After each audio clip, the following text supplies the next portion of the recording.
وإن كنتم على سفر ولم تجدوا كاتبا فرهان مقبوضا. اور اگر تم لوگ سفر میں ہو، علی سفر اصل میں ہوگا وَإِن كُنتُمْ ثَابِتِينَ عَلَى سَفَرٍ، اور ثابتین علی سفر کا مطلب کیا ہوگا؟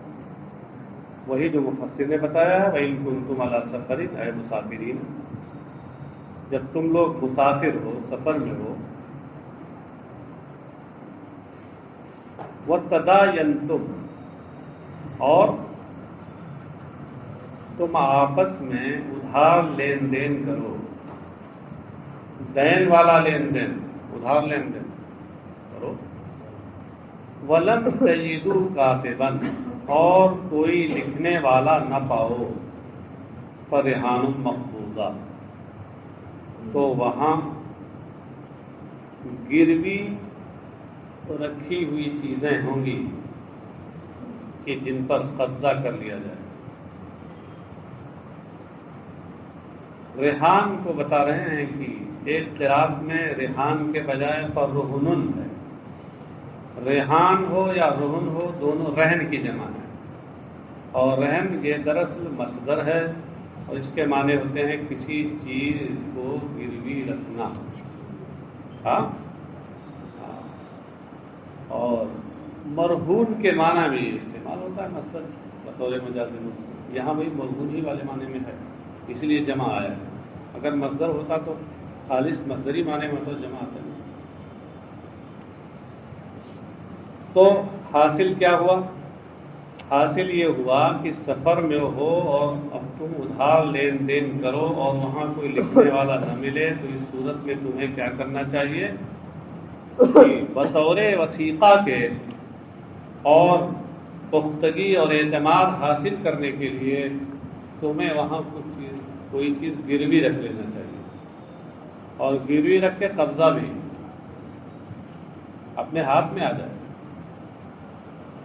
کیونکہ جو چیز رہن رکھی جاتی ہے، رہن کا مقصد ہی یہی ہوتا ہے کہ اپنے حق کے وصولی کے لیے اس کو استعمال کیا جائے۔ اس سے پہلے سفر کے علاوہ حضر کی بات تھی کہ جب تم ادھار لین دین کرو تو اس صورت میں لکھ لیا کرو، اور کسی لکھنے والے کو وہاں بغیر ٹال مٹول کے لکھ دینا چاہیے، اور پھر یہ ہے کہ گواہ بھی مقرر کر لیا کرو، اسے بتایا۔ اور اوپر یہ بھی آپ کو بتا دیا گیا تھا کہ یہ سب امر استحبابی ہے، یعنی اس میں ان کاروبار کرنے والوں کا اپنا فائدہ ہے، کوئی واجب نہیں ہے۔ یہاں بھی یہی معاملہ ہے کہ یہ سب جو قیدیں لگائی گئی ہیں اور جو شرطیں ہیں یہ سب اتفاقیاں ہیں، اس لیے یہ واجب نہیں ہے گروی رکھنا۔ اس آیت سے رہن کا ثبوت ہوتا ہے کہ رہن جائز ہے، اور احادیث کہاں جائز ہے؟ سفر کی حالت میں۔ آیت سے یہ ثابت ہوتا ہے کہ اگر سفر کی حالت میں ادھار لین دین ہو اور وہاں مان لیجیے بیچنے والے کو خریدنے والے پر یا خریدنے والے کو بیچنے والے پر اعتماد نہ ہو، تو وہاں کوئی چیز گروی رکھ لی جائے۔ اور احادیث سے حضر میں بھی رہن کا ثبوت ملتا ہے، یہ رہن جو سفر والا ہے یہ قرآنی آیت سے ثابت ہے، اور جو حضر والا رہن ہے گروی رکھنا وہ احادیث سے ثابت ہے۔ کہ خود حدیث شریف میں ہے، مختلف صحابہ سے مروی، حضرت ام المومنین عائشہ صدیقہ سے بھی مروی ہے کہ نبی اکرم صلی اللہ علیہ وسلم جس وقت دنیا سے تشریف لے گئے تو آپ کی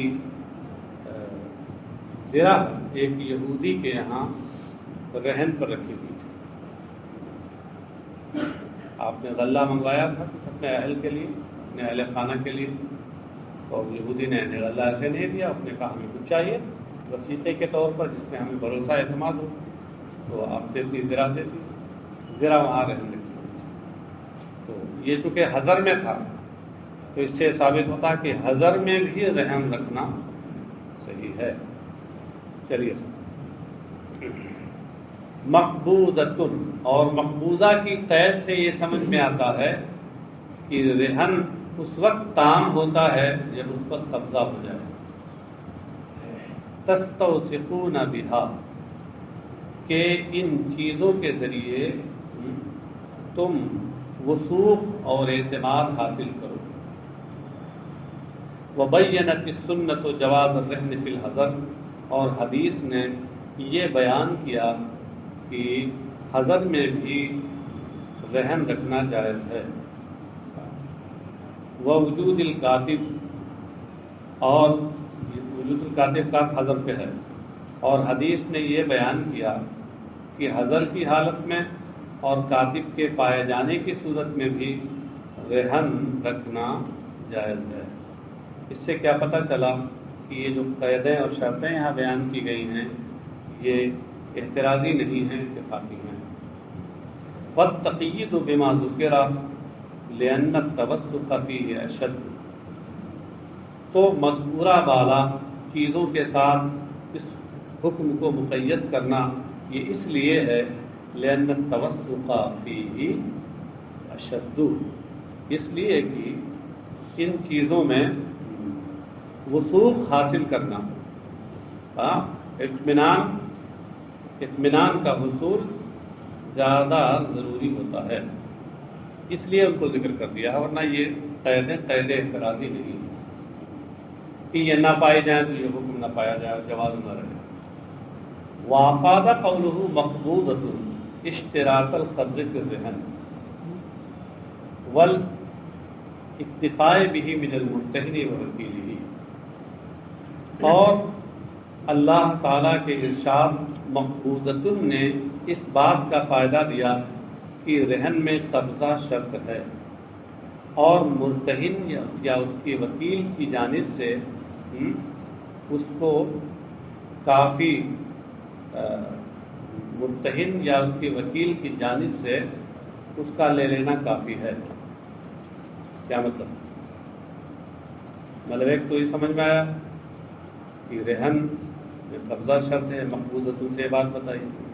دوسری بات یہ بتائی گئی کہ مرتہن خود اس پر قبضہ کر لے، اس کو لے لے، یا مرتہن نہیں اس کا وکیل لے لے، اس کی جانب سے ذمہ دار بنایا گیا، یہ کافی ہے۔ فَإِنْ أَمِنَ بَعْضُكُمْ بَعْضًا فَلْيُؤَدِّ الَّذِي اؤْتُمِنَ أَمَانَتَهُ وَلْيَتَّقِ اللَّهَ رَبَّهُ، تو اگر ایک کو دوسرے کے اوپر اطمینان ہو، یعنی قرض دینے والے کو قرض لینے والے پہ اطمینان ہو، مدین مانے قرض دار، قرض خواہ قرض دار، اور دائن قرض دینے والا، تو اگر ادھار دینے والے کو ادھار لینے والے پر اطمینان ہو، علی حقہ، یعنی اس کے حق پر اطمینان ہو، فلم یرتہن، اور پھر اس نے گروی نہ رکھی وہ چیز، اس نے کوئی چیز رہن نہ لی، تو فلیؤدی الذی اؤتمن امانتہ، تو جس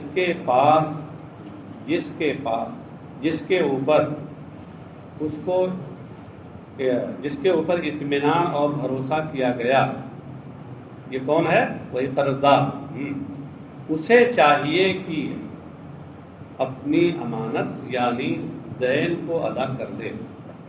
کیا مطلب ہے؟ بھئی ادھار لین دین میں گروی رکھنا یہ کوئی فرض واجب تو ہے؟ یہ تو مسئلہ صرف یہ اس لیے لایا گیا تاکہ ایک تو دوسرے پر اطمینان ہو جائے۔ اگر بغیر گروی ہی رکھے، فریقین میں ایک کو دوسرے پر اطمینان ہے اور اس نے ادھار دے دیا اس کو، تو آپ ایسی صورت میں جس پر اطمینان اس نے کیا ہے اور بغیر گروی لیے اس کو دے دیا کوئی چیز، تو اسے اس کی لاج رکھنی چاہیے، اسے ادا کر دینا چاہیے ٹائم پر۔ تو الذی اؤتمن سے مراد ہے المدین، یعنی قرض خواہ قرض دار، جو قرض دار ہے وہی تو گروی رکھے گا کوئی چیز، اور جو قرض دینے والا ہوتا ہے وہ اپنے پاس گروی چیز رکھتا ہے، قبضہ کرتا ہے، تاکہ یہ قرض دار اگر نہ دے کبھی تو ہم اس کی اس چیز کے ذریعے سے وصول کریں. تو اب اگر رہن نہیں رکھا تو اسے چاہیے کہ اس کا پاس و لحاظ کرے اور اس کی امانت یعنی دین کو ادا کر دے. وَلْيَتَّقِ اللَّهَ رَبَّهُ فِي أَدَائِهِ، اور اس کی ادائیگی میں اللہ سے ڈرے جو اس کا رب ہے. وَلَا تَكْتُمُوا الشَّهَادَةَ، اور تم لوگ گواہی نہ چھپاؤ. اِذَا دُعِيتُمْ لِإِقَامَتِهَا، اس میں خطاب ہے گواہوں سے جو کسی معاملے میں گواہ بنے گے. تم گواہی نہ چھپاؤ جب گواہی دینے کے لیے تمہیں بلایا جائے. وَمَن يَكْتُمْهَا فَإِنَّهُ آثِمٌ قَلْبُهُ، اور جو شخص گواہی چھپائے گا تو اس کا دل گنہگار ہے. اب یہاں دل کا ذکر کیا ہے، خص بالذکر، خاص طور سے دل کو یہاں ذکر کیا گیا. لِأَنَّهُ مَحِلُّ الشَّهَادَةِ وَلِأَنَّهُ إِذَا عَصِمَ تَبِعَهُ غَيْرُهُ فَيُعَاقَبُ مُعَاقَبَةَ الْعَاصِمِينَ. اس لیے کہ دل ہی یہ محل شہادت ہے. شہادت کی جو اصل روح ہے اس کا تعلق دل ہی سے ہے. تو اصل محل شہادت وہی ہے. اور اس وجہ سے بھی کہ جب دل گناہ گار ہو جائے گا تو دیگر اور اعضاء بھی اس کی پیروی کریں گے. دل سلطان الاعضاء ہے نا، حدیث شریف میں فرمایا گیا اذا صلح صلح الجسد كله واذا فسد فسد الجسد كله، کہ اگر یہ ٹھیک ٹھاک رہا تو سارے اعضاء ٹھیک ٹھاک ہیں، اور اگر یہ بگڑ گیا تو یہ بگاڑو شاہ ہے. یہ بگڑے گا تو اکیلے نہیں بگڑے گا، سب کو بگاڑے گا. بگاڑو شاہ، اردو میں بگاڑو شاہ جو ہے یہ صیغہ مبالغہ ہے. جب وہ گنہگار ہوگا تو دوسرے اعضاء بھی اس کے پیچھے پیچھے چلیں گے، اس کی پیروی کریں گے. فَيُعَاقَبُ مُعَاقَبَةَ الْعَاصِمِينَ، تو گنہگاروں کی طرح اسے سزا دی جائے گی. اس لیے آثم قلبہ کہا، ورنہ اصل تو یہی ہے کہ من یکتمھا فإنہ آثم. واللہ بما تعملون علیم، اور اللہ تمہارے اعمال کو جانتا ہے. لا یخفی علیہ شیء منہ، ان میں سے کچھ بھی اس پر پوشیدہ نہیں. للہ ما فی السماوات وما فی الارض وان تبدوا ما فی انفسکم وتخفوه یحاسبکم بہ اللہ فیغفر لمن یشاء ویعذب من یشاء واللہ علی کل شیء قدیر. اللہ ہی کا ہے، اللہ ہی کی ملکیت ہے، اور اللہ ہی کا ہے جو کچھ آسمانوں میں ہے اور جو کچھ زمین میں ہے. اور اگر تمہارے دل میں جو کچھ ہے اسے تم ظاہر کرو. ان تبدو یعنی تظہر، ما فی انفسکم، تمہارے دل میں جو اس کو اگر تم ظاہر کرو. یہاں ما فی انفسکم میں ما سے مراد کیا ہے؟ من السوء والعزم علیہ، برائی اور برائی کا پختہ ارادہ. تمہارے دل میں جو برائی ہے یا برائی کا پختہ ارادہ ہے، اگر تم اس کو خواہ تم اس کو ظاہر کرو یا چھپاؤ، یحاسبکم بہ اللہ، اللہ اس پر تم سے محاسبہ فرمائے گا. یحاسبکم، اس کی تفسیر میں کہہ رہے ہیں یجزیکم، ہاں، اور تم پر تم کو اس کی جزا دے گا یوم القیامہ، قیامت کے دن. فیغفر لمن یشاء المغفرۃ لہ، یہ المغفرۃ جو ہے یہ یشاء پہلے متعدی کا مفعول بھی نکالا ہے. ایسے ہی بعد والا جو یشاء اس میں تعظیم ہو جو نکالا ہے تو وہ بھی اس یشاء پہلے متعدی کا مفعول بھی نکالا ہے جو میں نے. تو اللہ جسے بخشنا چاہتا ہے اسے بخش دیتا ہے، اور جسے سزا دینا عذاب دینا چاہتا ہے اسے عذاب دیتا ہے. اب یہ بتا رہے ہیں کہ یہ جو فیغفر اور یعذب، یہ دونوں فعل جو ہیں ان میں دو قرأتیں ہیں. ایک قرأت تو آپ نے جو پڑھی رفع کے ساتھ، اور ایک قرأت جزم کے ساتھ، یعنی فیغفر و یعذب. اب بتا رہے ہیں کہ جو جزم کے ساتھ ہے اس صورت میں یہ دونوں فعل جزا پر، جواب شرط پر معطوف ہیں، فعاطفہ ہے. یحاسبکم یہ جزا ہے نا، تو اسی پر معطوف ہیں یغفر اور یعذب. جو معطوف علیہ کا اعراب ہوتا ہے وہی معطوف کا اعراب ہوتا ہے، لہذا یہ مجزوم۔ کہتے والفعلان بالجزم عطفا علی جواب الشرط، یہ دونوں فعل جزم کے ساتھ ہیں جواب شرط، ان شرط کی جزا پر معطوف ہونے کی وجہ سے۔ اور کہتے ہیں والرفعی، رفعی کا عطف ہے جزمی پر، اور یہ دونوں فعل رفع کے ساتھ ہیں، تو اس صورت میں کیا ہوگا؟ اے فہوا، مطلب اس صورت میں یہ خبر بنیں گے اور ان کا مبتدا محذوف ہوگا۔ تو کیا صورت بنے گی کہ فہو یغفر لمن یشاء ویعذب من یشاء۔ تو جب یہ خبر بنے گی تو اب کوئی جازم اس کے اوپر داخل ہی نہیں ہو، وہ تو ہوا پہ، ہوا کے ساتھ پورے جملے پہ داخل ہوا، اب پورا جملہ محل جزم میں ہوگا، نہ کہ صرف یغفر اور یہ فعل۔ واللہ علی کل شیء قدیر، اور اللہ ہر چیز پر قادر ہے۔ منہ محاسبتکم وجزاؤکم، اور ہر چیز میں سے تمہارا حساب و کتاب کرنا اور بدلہ دینا تمہیں، یہ بھی ہے اسی میں سے۔ آمن الرسول بما انزل الیہ من ربہ والمؤمنون کل آمن باللہ وملائکتہ وکتبہ ورسلہ لا نفرق بین احد من رسلہ۔ رسول نے تصدیق کی اس کی، رسول ایمان لائے اس پر، اس کتاب پر کہ جو ان کی طرف ان کے رب کی جانب سے نازل ہوئی ہے، کتاب قرآن کریم، اور اہل ایمان بھی اس پر ایمان لائے۔ المومنون کا عطف الرسول پر ہے، آمن الرسول والمومنون۔ کل آمن باللہ، کل میں جو تنوین ہے بتا رہے ہیں عوض عن المضاف الیہ، یہ مضاف الیہ کے عوض میں ہے،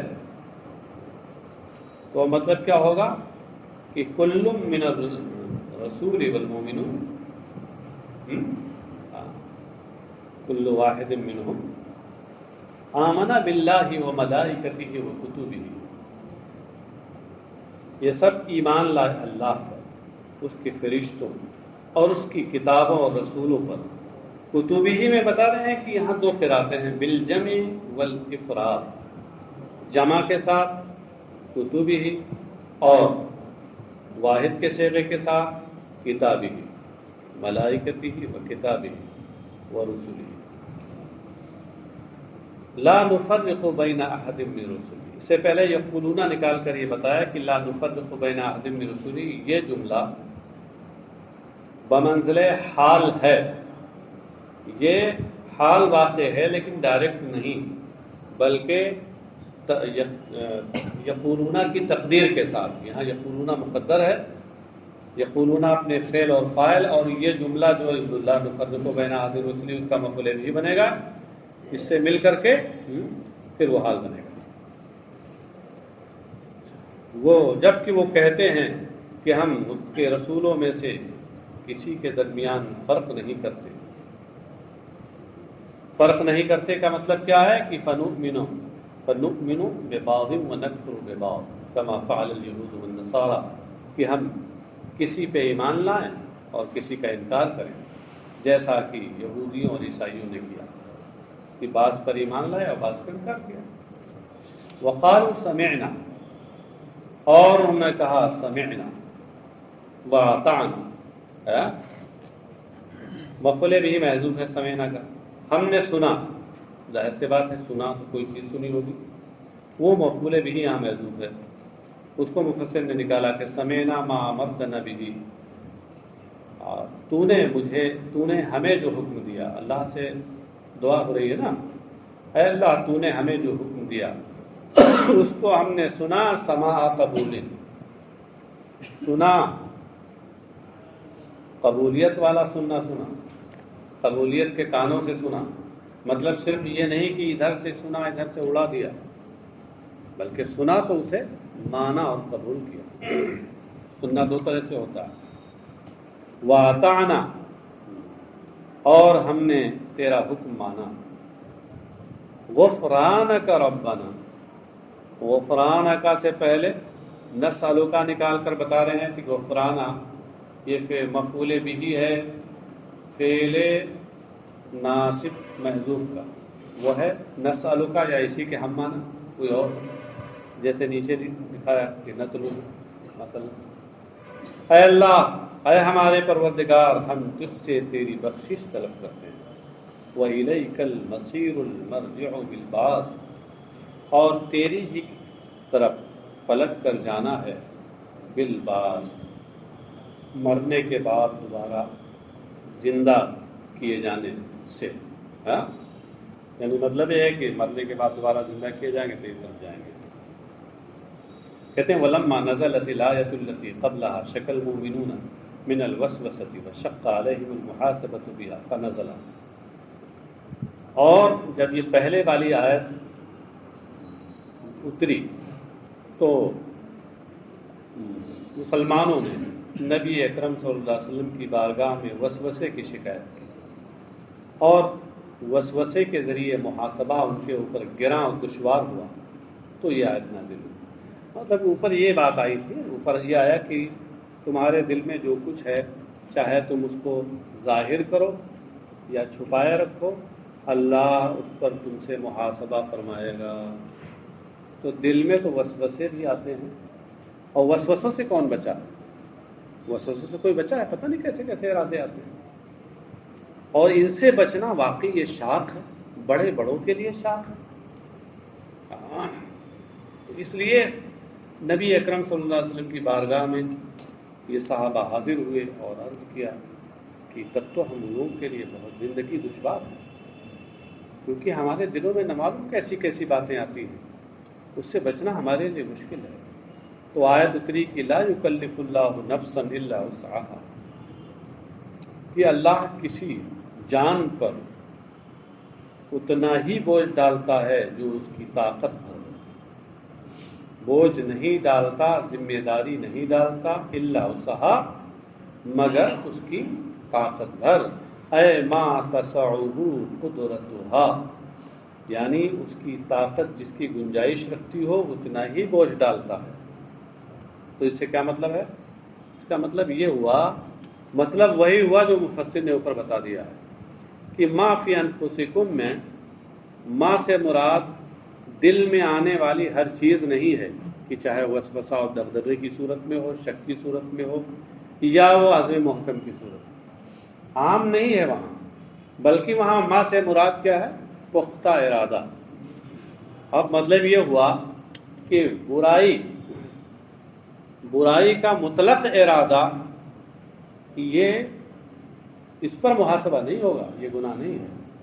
ہاں برائی کا پختہ ارادہ کر لے، عزم کر لے اس پر، تو اس پر محاسبہ ضرور ہوگا، اور یہ ضرور گناہ کا کام ہے، کیونکہ مطلق ارادے پر اگر گرفت کی جائے تو یہ انسان کی طاقت سے باہر ہے، یہ تکلیف مالا اطاق ہو جائے گی، اور تکلیف مالا اطاق ہو جائے گی۔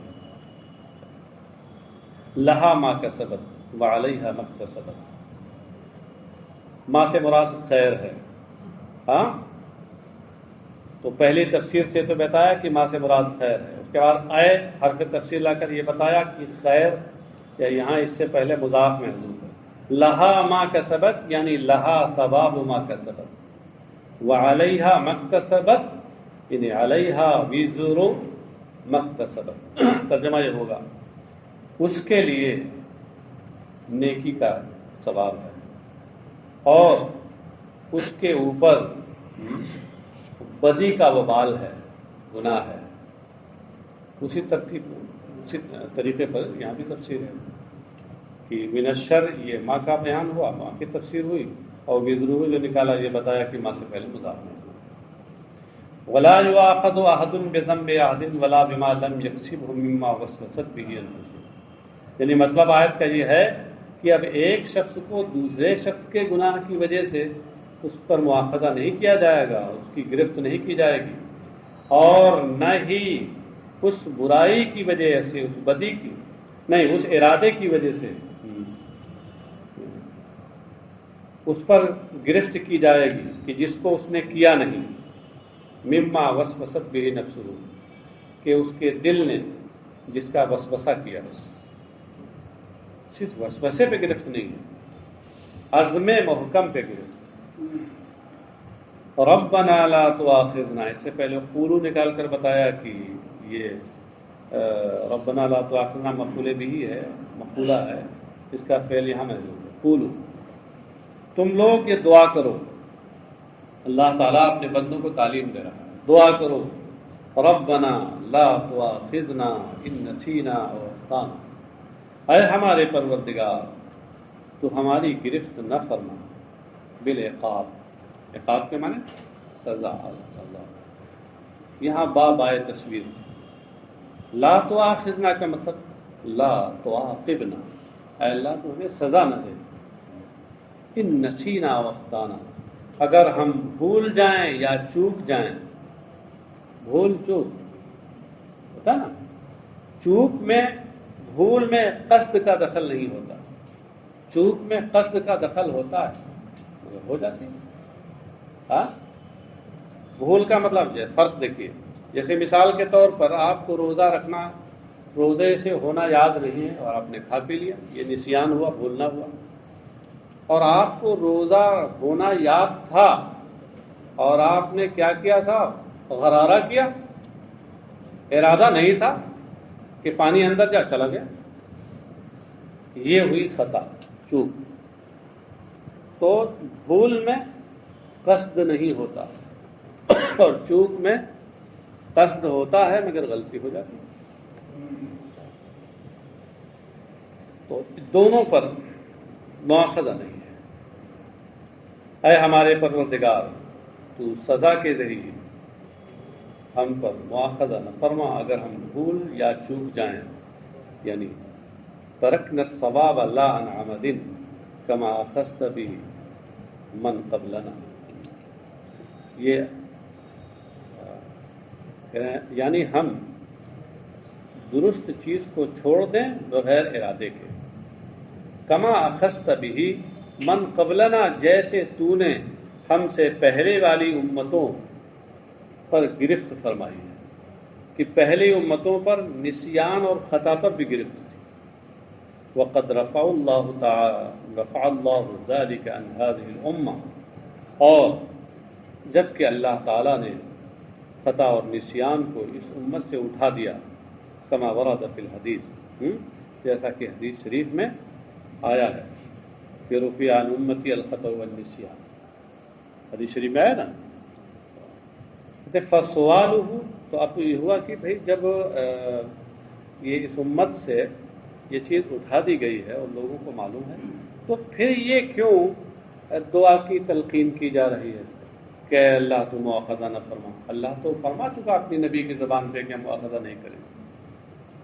پھر فسوالہ اعتراف بنعمت اللہ، یہ تو اٹھایا جا چکا ہے مگر اس کے باوجود اب اللہ سے اس کو مانگنا، سوال کرنا، دعا کرنا، اللہ کی اس نعمت کا اعتراف ہے۔ ربنا ولا تحمل علينا اصرا كما حملته على الذين من قبلنا، اسر کے معنی بوجھ کے ہوتے ہیں، کوئی بوجھل کر دینے والی چیز۔ اے ہمارے پروردگار تو ہم پر ایسا بوجھ نہ لاد، یعنی ایسا معاملہ مت ڈال کہ یثقل علینا حملہ، جس کا اٹھانا ہمارے لیے گراں ہو، دشوار ہو، کما حملتہ علی الذین من قبلنا، جیسا کہ ہم سے پہلے والوں پر تو نے اس طرح کے بوجھ ڈالے تھے۔ الذین من قبلنا سے مراد ہے بنی اسرائیل، ان پر کیا کیا بوجھ ڈالے تھے؟ مفسر کی زبان سنیے، من قتل النفس فی التوبہ، توبہ میں قتل نفس۔ بنو اسرائیل میں کیا تھا کہ کسی نے گناہ کیا تو توبہ کی تکمیل اس سے ہوتی تھی کہ اس کو قتل کر دیا جائے، سمجھے؟ وَإِخْرَاجُ رُبُعِ الْمَالِ فِي الزَّكَاةِ، اور زکوٰۃ میں چوتھائی مال نکالنا۔ آپ کے ہاں کتنا ہے؟ 40واں حصہ، وہ بھی نہیں ادا ہوتا بہت سے لوگوں سے، ہاں؟ اور وہاں کیا تھا؟ 25% زکوٰۃ میں دینا۔ اچھا، وہ قرضی موزین نجاسہ، اور نجاست کی جگہ کو کاٹ ڈالنا۔ اگر کپڑے میں کہیں نجاست لگ گئی تو آپ کے ہاں تو یہ ہے کہ اس کو زائل کر دیجیے اسی چیز سے، وہ پاک ہو جاتا ہے، وہاں کچھ نہیں، اس کو کاٹنا تھا، یہ پاکی کا ذریعہ۔ تو اس طریقے کی پریشانیاں تھیں، اور اس کے علاوہ ساتھ ہی ساتھ کچھ اور بھی پریشانیاں تھیں۔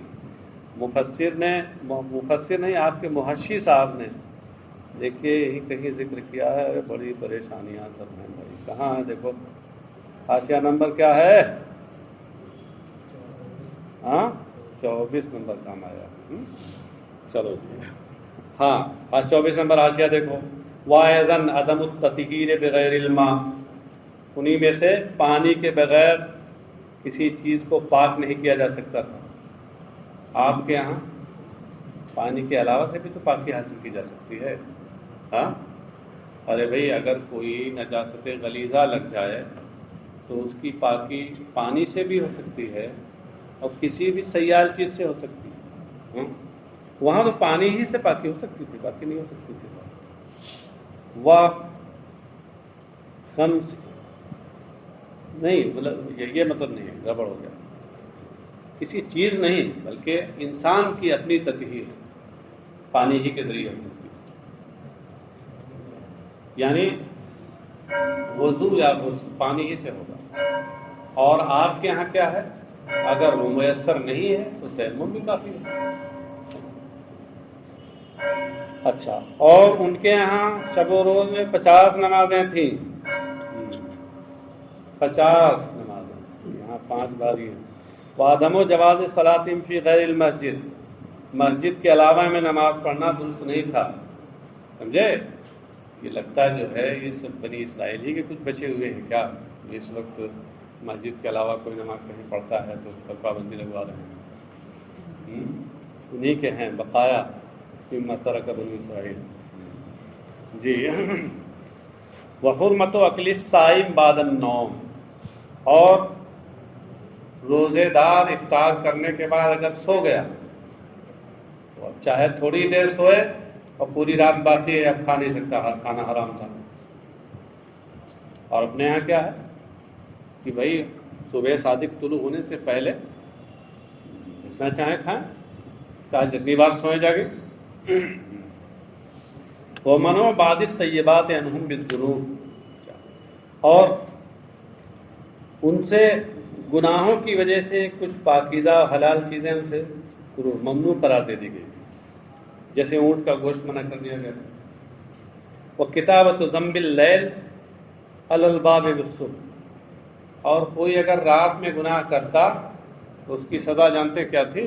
اس کے دروازے پر صبح صبح لکھ جاتا تھا کہ اس نے آج رات میں گناہ کیا، سمجھے؟ ہاں، کون لکھتا تھا یہ تو پتہ لگانا پڑے گا کون لکھتا تھا۔ اللہ کی طرف سے فرشتے مقرر تھے، اور کون لکھے گا جی؟ اور کون لکھے گا؟ تو یہ سب چیزیں تھیں۔ اچھا چلیے آگے، ربنا ولا تحمل علينا اصرا كما حملته على الذين من قبلنا، ہو گیا ربنا ولا تحملنا ما لا طاقة لنا به، اے اللہ ہم پر وہ ذمہ داریاں یا وہ بلائیں اور آزمائشیں ان کا بوجھ نہ ڈال جس کی ہمیں طاقت نہیں۔ واعف عنا، اور ہمیں معاف فرما دے۔ معاف فرمانے کا مطلب کیا؟ امحو ذنوبنا، ہمارے گناہوں کو مٹا دے۔ عفو کے معنی ہوتے ہیں مٹانا۔ واغفر لنا، اور ہمیں بخش دے۔ ورحمنا، اور ہم پر اور رحم فرما۔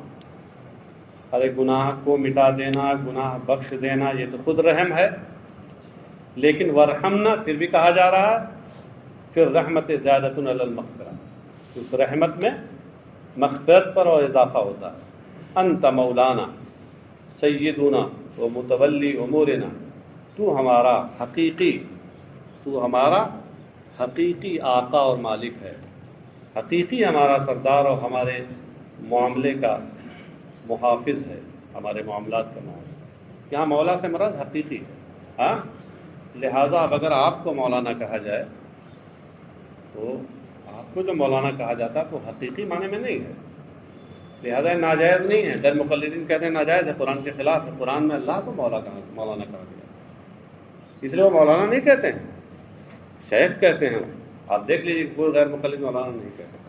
فانصرنا علی القوم الکافرین، وہ کافروں پر ہماری مدد، کافروں کے خلاف ہماری مدد کرنا، بے اقامت الحجت والغلبۃ فی قتالہم، دلیل قائم کر کے اور جنگ میں ان پر غلبہ کے ذریعے، یعنی اگر جنگ ہو تو جنگ میں ہمیں غلبہ دے، اس طرح مدد فرما، اور اگر جنگ نہ ہو، ایسے ہی بحث و مباحثہ گفتگو ہو، تو اس میں دلیل ہمیں قائم کرنے کی توفیق عطا فرما۔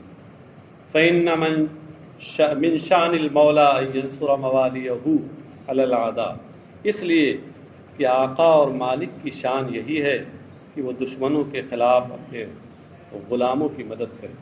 وفی الحدیث لما نزلت هذه الآية فقرأها رسول الله صلی اللہ علیہ وسلم قیل له عقب كل كلمة قد فعلت۔ حدیث شریف میں ہے کہ جب یہ آیت نازل ہوئی اور رسول اکرم صلی اللہ علیہ وسلم نے اس آیت پڑھا تو ہر جملے کے، کلمہ بمانا جملہ ہے یہاں، جیسے کلمہ طیبہ میں کلمہ وہ نحوی والا کلمہ نہیں ہے، تو ہر جملے کے بعد اللہ کی جانب سے کہا گیا قد فعلت، میں نے کر دیا، یعنی جو دعائیں آپ کر رہے ہیں میں نے قبول، سمجھے؟